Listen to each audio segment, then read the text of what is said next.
Selamat sejahtera kepada semua pelajar yang dikasihi. Hari ini kita akan belajar tentang keimunan manusia. Bermula dengan 11.1 pertahanan. Kamu boleh rujuk pada buku teks muka surat 200 ya. Buku teks muka surat 200. Apa itu patogen? Patogen ini merupakan mikroorganisma. Mikroorganisma yang menyebabkan penyakit. Boleh dikatakan mikroorganisma yang jahat lah. Apabila patogen ini masuk ke dalam badan, ia akan menghasilkan antigen. Antigen ini merupakan benda asing yang memasuki badan dan merangsang gerak balas keimunan. Itu ialah antigen. Antigen ini dihasilkan oleh patogen. Kemudian antibody. Antibody ini, kamu kena ingat dihasilkan oleh limfosit. Antibody dihasilkan oleh limfosit dan merupakan protein. Protein ini boleh dihasilkan oleh limfosit dan juga mungkin berada pada permukaan limfosit. Antibody ini pada limfosit ataupun dibebaskan oleh limfosit. Merupakan protein. Kemudian gerak balas keimunan. Gerak balas keimunan interaksi antara antibody dan antigen. Kena ingat antibody ini daripada limfosit. Antigen ini daripada patogen. Ataupun kita boleh anggap antibody ini dibebaskan, dihasilkan oleh limfosit untuk melawan antigen. Interaksi, untuk melawan antigen dan menyebabkan antigen dimusnahkan. Yang ini ialah gerak balas keimunan. Bermaksudnya antibody dihasilkan untuk melawan antigen. Keimunan. Keimunan ialah keupayaan badan untuk melawan jangkitan penyakit. Kalau seseorang itu mempunyai keimunan, maksudnya berupaya untuk melawan penyakit. Itu ialah keimunan. Jadi kamu kena faham kelima-lima perkataan ini yang banyak diguna dalam bab 11. Kemudian keimunan ini boleh dibahagi kepada tiga jenis, tiga barisan pertahanan. Iaitu barisan pertahanan pertama, barisan pertahanan kedua dan barisan pertahanan ketiga. Jadi saya mula dengan barisan pertahanan pertama. Ada pada buku teks muka surat 201. 201 ya. Untuk barisan pertahanan pertama ini, ada 5 jenis ada 5. 1, 2, 3, 4 dan 5. Yang pertama ialah lysosome. Yang kedua ialah membran mucus. Yang ketiga ialah mekanisme pembekuan darah. Yang keempat ialah asid hidroklorik dan yang kelima ialah kulit. Ada dalam buku. Ya. Untuk enzim lysosome, kamu penerangan di sini kamu boleh salin daripada buku ya. Untuk enzim lysosome, yang ini terdapat dalam air mata. Air mata, hingus, ailio. Air mata ada lysosome, hingus ada lysosome, ailio ada lysosome. Fungsi lysosome untuk membunuh bakteria. Fungsi lysosome. Kena ingat lysosome ini sejenis enzim yang boleh membunuh bakteria. Yang kedua ialah membran mucus. Membran mucus ini ada pada salur respirasi. Salur respirasi. Yang boleh memusnahkan bakteria juga. Macam mana untuk memusnahkan bakteria? Memerangkap bakteria.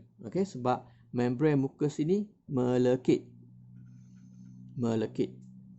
Untuk yang ketiga, mekanisme pembekuan darah. Mekanisme pembekuan darah ini boleh menghalang kemasukan bakteria. Menghalang kemasukan bakteria. Yang keempat, asid hidroklorik. Asid ini boleh ataupun asid ini tidak sesuai untuk pertumbuhan bakteria, boleh membunuh bakteria. Jadi fungsi asid hidroklorik ini membunuh bakteria. Bakteria dalam makanan, bakteria dalam minuman. Kemudian kita ada kulit. Yang kelima ialah kulit. Kulit ini merupakan pelindung fizikal. Okay, pelindung fizikal, menghalang kemasukan bakteria. Sifat kulit, okay, kamu kena tahu macam mana nak terangkan sifat kulit. Liat. Apabila kulit ni liat, susah untuk mikroorganisma menembusi lapisan tersebut. Susah untuk mikroorganisma masuk ke dalam badan melalui kulit sebab liat. Dan kulit ini merembes sebum. Okay, mungkin kamu tanya apa itu sebum. Sebum ini minyak. Okay, dan minyak sebum ini berasid. Fungsi sebum menghalang pertumbuhan bakteria. Menghalang pertumbuhan bakteria. Dan juga kulit boleh menghasilkan peluh. Okay, peluh mengandungi enzim lisozim. Peluh mempunyai enzim lisozim. Jadi yang kelima-lima ini merupakan barisan pertahanan pertama. Okay, kena hafal, kena ingat. Okay, untuk gambar rajah yang kecil di sebelah kiri, saya label. Okay, nombor 1. Nombor 1 ini merupakan enzim lisozim. Nombor 2, membran mukus. Nombor 3, mekanisme pembekuan darah. Nombor 4, asid hidroklorik. Nombor 5 ialah kulit. Dan kita label, nombor 1 ini enzim lisozim ni terdapat di mana? Di air mata, dalam hingus, dalam air liur, pada peluh. Okay, kita label nombor 1, nombor 1, nombor 1.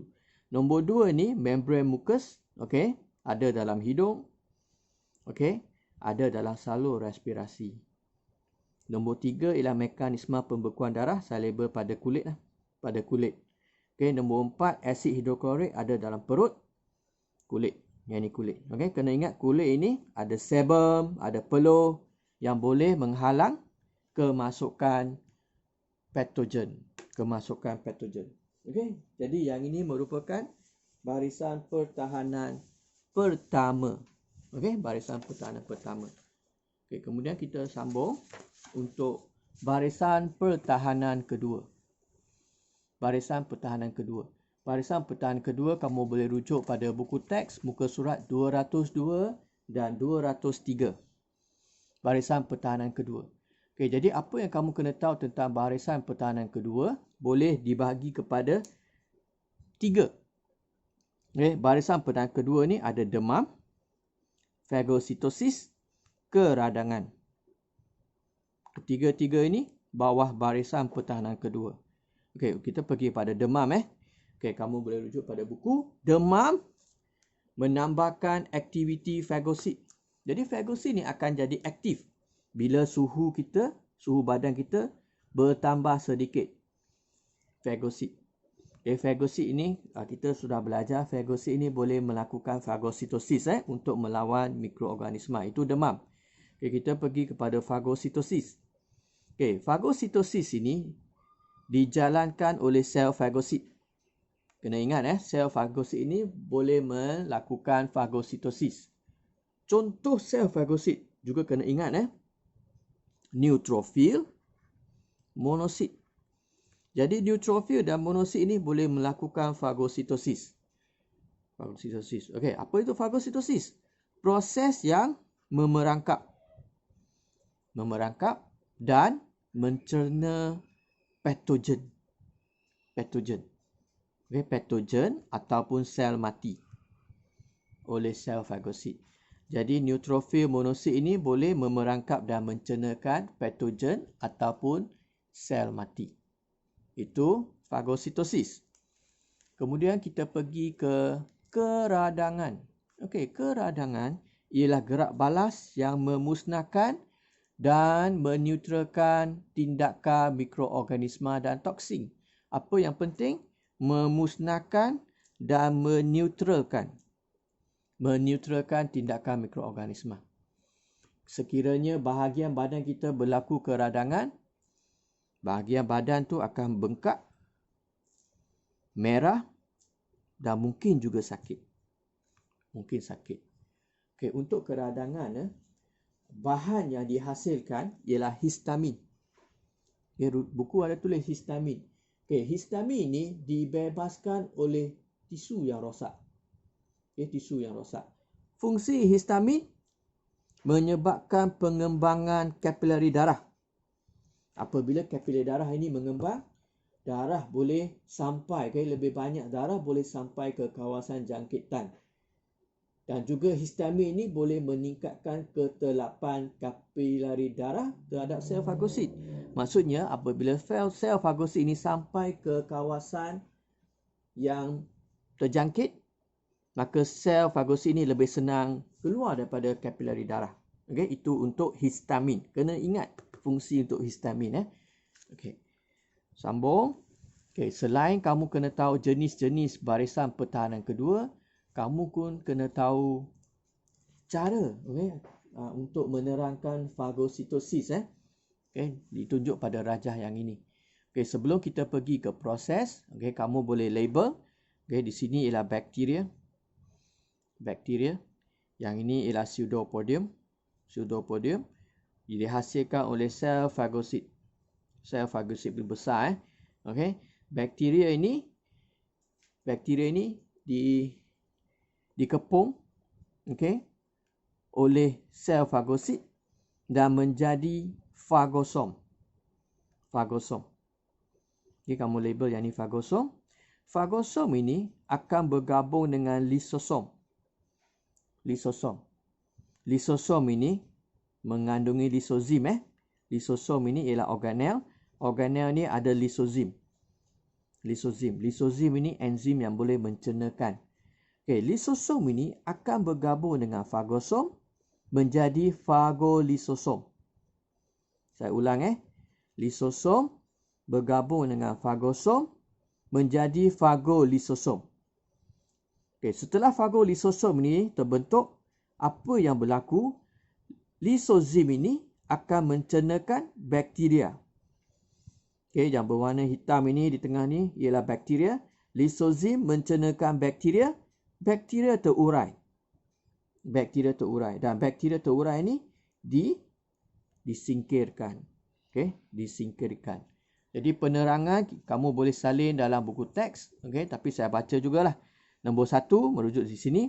Sel fagosit mengunjurkan pseudopodium ke arah bakteria dan mengepung bakteria. Mengepung bakteria. Yang kedua, penginjesan bakteria. Maksudnya bakteria ini masuk ke dalam sel fagosit dan membentuk fagosom. Fagosom bergabung dengan lisosom yang merembes lisozim ke dalam fagosom. Lisozim masuk ke dalam fagosom. Yang keempat, bakteria dalam fagosom ini dimusnahkan oleh lisozim. Kamu nampak bakteria ini terurai. Dan akhir sekali, yang kelima, fagosit menyingkirkan sisa mikroorganisma yang tercena keluar sel. Jadi yang ini merupakan proses untuk fagositosis. Kena ingat, fagositosis ini ialah barisan pertahanan kedua. Jadi kita sambung untuk barisan pertahanan ketiga. Barisan pertahanan ketiga. Ini barisan pertahanan ketiga. Bermula pada buku teks muka surat 203 203. Barisan pertahanan yang ketiga ini merupakan gerak balas keimunan oleh sel limfosit.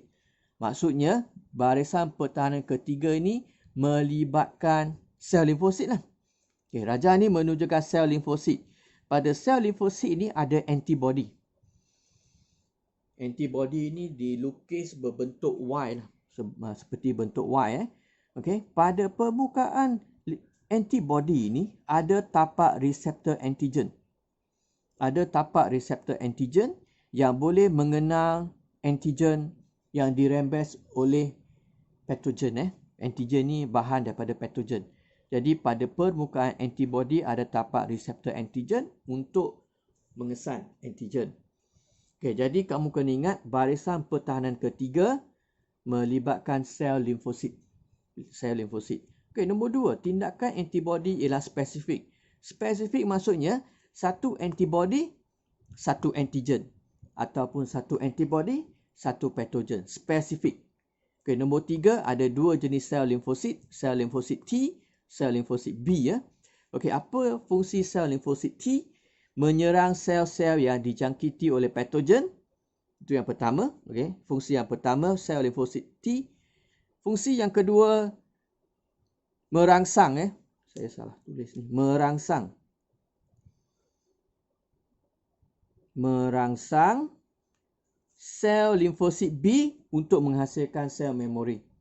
Sel limfosit B untuk menghasilkan sel memori. Okey, menukarkan sel limfosit B menjadi sel memori. Sel memori ini penting sebab mengapa? Sebab sekiranya terdapat patogen yang sama masuk ke dalam badan menyerang sel, sel memori ini akan menghasilkan antibody. Sel memori ini akan menghasilkan antibody. Jadi sekiranya sel memori ini terbentuk, maka individu tersebut dikatakan mempunyai keimunan, dapat melawan penyakit. Okey? Sambung Jenis-jenis lah. Jenis-jenis antibody Okey, kita pergi pada jenis-jenis antibody. Okey. 11.2. Tindakan antibody. Kalau buku teks muka surat 204. Muka surat 204. Okey. Kamu kena tahu 5 jenis tindakan antibody Bermula dengan peneutralan. Okey, peneutralan ni gambar rajah menunjukkan antibody ini bergabung dengan toksin. Toksin ni macam toksik yang dihasilkan oleh bakteria. Jadi peneutralan ni antibody bergabung pada toksin menjadikan toksin ini tidak aktif. Tidak boleh bergabung dengan sel badan kita. Okey, inilah peneutralan. Antibody bergabung dengan toksin supaya toksin ini menjadi tidak aktif, peneutralan. Okey, yang kedua ialah pengaglutinan. Okey, pengaglutinan ni dalam gambar rajah antibody melekat pada antigen dan menggabungkan patogen. Jadi pada penerangan, antibody menggumpalkan patogen bersama dan menjadikan patogen sasaran mudah. Okey, setelah patogen ini digumpalkan, patogen ini akan diperangkap oleh fagosit. Jadi fagosit ini akan menelan antigen yang telah digumpalkan oleh antibody. Jadi kata kunci untuk pengaglutinan menggumpalkan. Okey, menggumpalkan patogen. Okey. Yang ketiga ialah mendakkan. Okey, mendakkan ini supaya antibody ni menjadikan antigen ini tidak terlarut. Okey, daripada terlarut jadi tidak terlarut. Okey, menjadi mendakkan yang yang mudah dimusnahkan oleh sel fagosit juga. Jadi sama pengaglutinan dan pemendakan kedua-dua melibatkan sel fagosit. Okey. Tetapi bezanya selepas pemendakan antigen ni jadi tidak terlarut mendakan. Okey, ini perbezaannya. Okey, penguraian. Kita pergi ke penguraian. Okey, penguraian. Kalau kita tengok gambar rajah, antibody lysid bergabung dengan antigen. Okey, antibody ini bergabung pada antigen. Apa berlaku pada bakteria? Bakteria ini mengalami lisis. Lisis ini ialah penguraian. Mengalami lisis. Bakteria terurai. Jadi fungsi antibody ialah mengurai ataupun memecahkan. Pecah dan menguraikan antigen ataupun patogen. Okay, pecah. Kalau kamu nampak gambar rajah menunjukkan patogen pecah, penguraian. Okey. Akhir sekali ialah pengopsoninan. Okey, untuk pengopsoninan, okey, kata kuncinya, okey, kata kuncinya petanda. Petanda. Jadi bakteria ini ada antigen kan? Bakteria ada antigen. Jadi antibody ini akan bergabung dengan antigen. Tetapi dia tidak memusnahkan antigen. Okay? Dia tidak memusnahkan antigen ataupun tidak memusnahkan patogen. Antibody ini sebagai petanda. Okay? Selepas patogen ini ditanda oleh antibody, sel fagosit. Okay? Sel fagosit dia besar. Sel fagosit ini akan memerangkap bakteria dan akan menguraikan bakteria. Okay? Yang ini ialah pengopsoninan. Pengopsoninan kena ingat berfungsi sebagai petanda, hanya menanda. Jadi kelas kena ingat untuk antibody, tindakan antibody ada 5 peneutralan, pengaglutinan, pemendakan, penguraian dan pengopsoninan. Kena ingat fungsi. Kalau boleh, cuba kenal pasti daripada gambar rajah. Boleh Jadi hari ini kita belajar sampai sini. Okay, saya harap kamu boleh melengkapkan nota anda. Okey. Sekian, terima kasih.